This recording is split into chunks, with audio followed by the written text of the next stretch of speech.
sudah berbicara ini tidak hanya sekali. Saya ingin coba apakah kesulitan yang ada dengan warga itu ternyata tidak ada. Ini hanya... Yang jelas, andai kata Anda memiliki uang segunung pun, tidak akan bisa menyelesaikan masalah Jakarta dalam sekejap. Terima kasih Anda masih di The Jakarta Memilih The Final Round. Sekarang kita masuk ke aspek yang sangat menarik dari sebuah pembangunan, yaitu persoalan ekonomi dan kesejahteraan rakyat. Kali ini kita akan mendengar pandangan dari para calon wakil gubernur berkaitan dengan persoalan ekonomi dan kesejahteraan rakyat. Ya, namun sebelumnya para calon gubernur pernah menyampaikan pandangan-pandangan berkaitan dengan kebijakan ekonomi dan kesranya. betul, kita akan simak sama-sama cuplikan apa pandangan calon gubernur tentang ekonomi dan kesra berikut ini. Orang miskin di Jakarta itu berobat tidak hanya sekedar sebatas kartunya. Ya, mereka betul-betul menikmati apa yang menjadi haknya sebagai orang yang tidak mampu. Di sini barangkali ada mereka yang sudah menikmati layanan kesehatan gratis tadi, termasuk cuci darah, bukan hanya 1 kali, 2 kali. Penting yang dinamakan membangun sebuah sistem. Ini yang sudah kita siapkan, ya. Sistem kartu Jakarta Sehat yang sudah kita siapkan, dan dengan kartu ini nanti bisa dipakai ke rumah sakit negeri maupun swasta, ke puskesmas maupun ke poliklinik. Ini dipegang oleh rakyat. Ya. Itu tadi berkaitan persoalan ekonomi dan kesra, Nana. Memang Jakarta itu menjadi salah satu pusat kekuatan ekonomi Indonesia. Ya. Dan kalau kita lihat, memang dari Jakarta ini kontribusi terhadap produk domestik bruto nasional itu lebih dari 16%. Betul. Dan rata-rata penduduk Jakarta memang masuk dalam kelompok masyarakat berpenghasilan tinggi. Namun di sisi lain kita melihat persoalan kemiskinan yang juga tidak kalah menakutkannya. Karena itu saya ingin memulai pertanyaan ini ke Pak Nahrawi Ramli berkaitan dengan kebijakan mendampingi calon gubernur yang telah menegaskan kebijakan pro-job dan pro-growth dan pro-job. Ya. Ini yang akan coba dilakukan. Nah, sebagai wakil gubernur, Pak, sejauh mana Bapak concern terhadap persoalan kemiskinan di Jakarta, dan dalam 5 tahun ke depan akan seperti apa kemiskinan di Jakarta itu? 3 menit dari sekarang, Pak Nahrawi. Terima kasih Pak Tommy. Bapak Ibu sekalian, pemirsa, ekonomi Jakarta adalah epicentrum dari ekonomi Indonesia. Dan kita lihat bahwa Jakarta mempunyai sesuatu yang khas. Oleh karena itu ketika kita bicara kemiskinan, maka kita harus berbicara dengan fakta. Bahwa Jakarta adalah gula-gula bagi yang lain.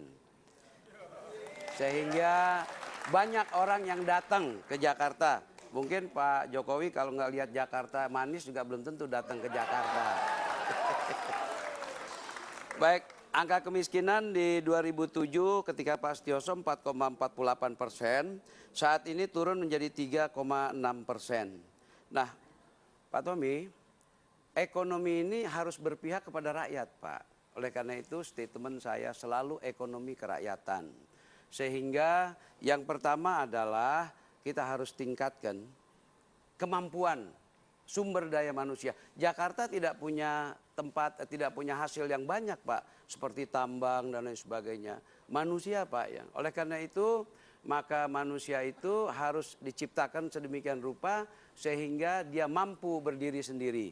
Antara lain dengan memberikan ilmu tentang entrepreneurship, kewirausahaan, sehingga dia bisa menciptakan lapangan kerja sendiri. Ke depan, Pak Nahrawi, kalau boleh saya tahu seperti apa gambaran kemiskinan di Jakarta?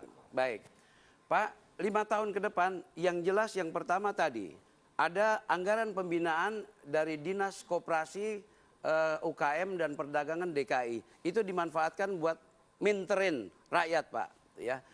Yang kedua, koperasi. Ada 7.600 koperasi di Jakarta, Pak. Dan itu sudah berjalan dengan baik. Dan kita lakukan. Dan dibina juga oleh Pemda. ada satu yang tidak dimiliki oleh provinsi lain, Koperasi Jasa Keuangan, di mana setiap koperasi dapat bantuan pinjaman 1 miliar. Sekarang sudah dikeluarkan oleh Pemda DKI 257 miliar. Itu bisa dimanfaatkan untuk berusaha. Mudah-mudahan ke depan, tadi Pak, setiap warga negara, setiap masyarakat Jakarta bisa menciptakan pekerjaan sendiri. Ada yang menarik lagi Pak Nahrawi. Sekarang UMP-nya DKI itu sekitar 1,35 juta. Iya. 1,5 juta. Dalam 5 tahun ke depan akan seperti apa UMP warga di DKI? Pak Tommy, kita tidak bisa tetapkan sekarang.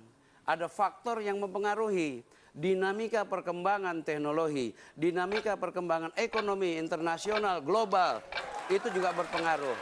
Kita hanya bisa bikin perkiraan nantinya. Tapi sekali lagi, bahwa rakyat harus meningkat, rakyat harus hidup sejahtera. Baik, terima kasih Pak Nahrawi Ramli. Nana, silakan. Baik. Sekarang giliran saya yang bertanya ke calon wakil gubernur Basuki Cahayapurnama. Pak Basuki, saya ingin fokus ke persoalan kesehatan.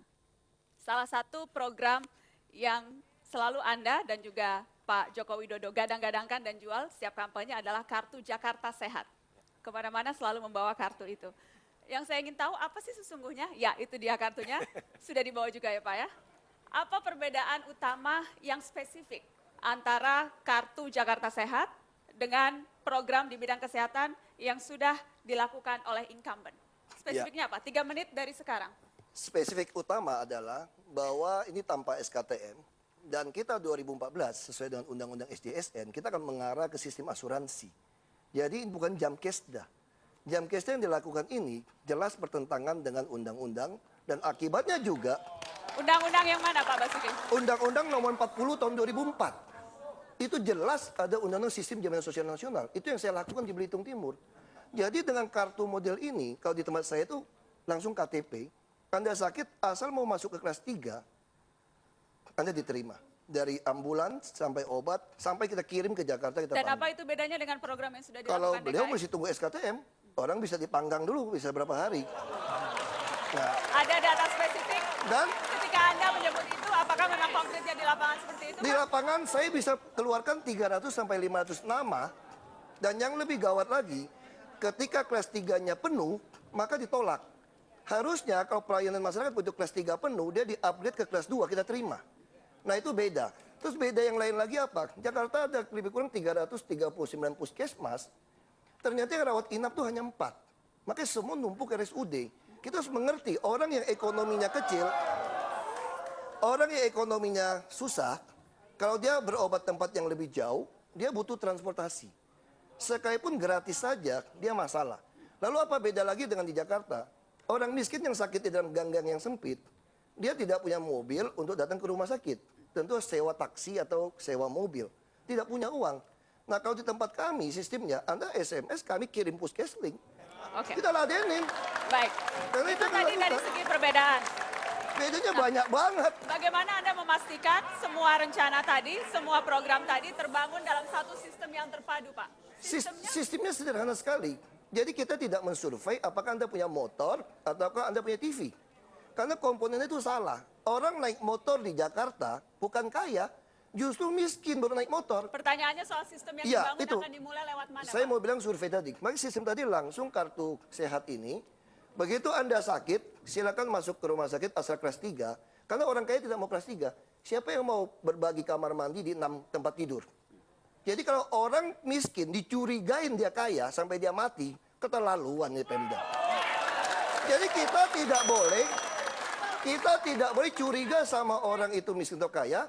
Karena pikirnya kalau dia mau masuk kelas 3, berarti dia butuh dana atau kita mau bantu modal. Ya sudah kita bantu. Kalau kelas 3 penuh ya naik kelas 2. Ini Jakarta, fakultas kedokteran saja ada 94. Beda dengan kampung kami, cari dokter pusing. Kirim ke Jakarta, biaya mahal. Kalau Jakarta orang sakit, kirim ambulan doang, kami kirim. Gampang banget.